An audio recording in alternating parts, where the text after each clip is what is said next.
เลขผึ่ง หายเลย มันไม่ได้ออกโดนในเลขผึ่งตัวละ2,000กี่ซื้อตัวละ2,000 3,000พอรุ่นซื้อ30-40ตัวแต่ว่าซื้อตัวน้อยๆครับพี่น้องพอมันถือบนหลังก็จะซื้อขนมให้น้องมันนาน100-200 4,000ซื้อเลข9 บาทก็มาถือที่หอยจะนั่นแหละก็สร้างมันต้อง9 บาทนะซื้อเขาเลยตั้งซื้อได้ในมันก็ได้ นั่นยังไม่ได้แต่ในทันผู้ชมไม่นานถ้าเป็นอะไรนะฮะ ข้าวไซส์เดี๋ยวนี้ไปเบิร์นอยู่ตอนหน่อยก็นาไซส์เบิร์นได้เดี๋ยวนี้เขาบอกเป็นชื่อที่ ในคลิปของต้องได้มันเป็นเทป นามันดำมาผู้หันตอนหน่อยได้เดี๋ยวเขาบอกคลิปคุณนาไซส์ขาวเลยได้เดี๋ยวนี้ที่ของต้อง หนาละขาวใส่ก็จะ3 ตลับนี่ถ้าว่าเกี่ยงเลยเนาะ อันหลักขาวมาเลยได้นะ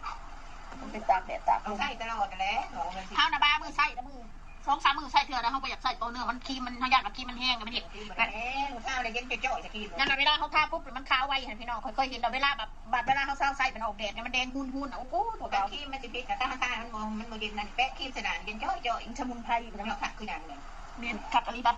มันนี่นวลน้ำมันอีก กระปุกนึงใส่เป็น2 เดือนหัวละค่อยว่า เต็ม เนาะ เต็มกระปุกมันหลาย ยังไม่ได้สมินได้ไหมยังไม่ ขี้มันหลาย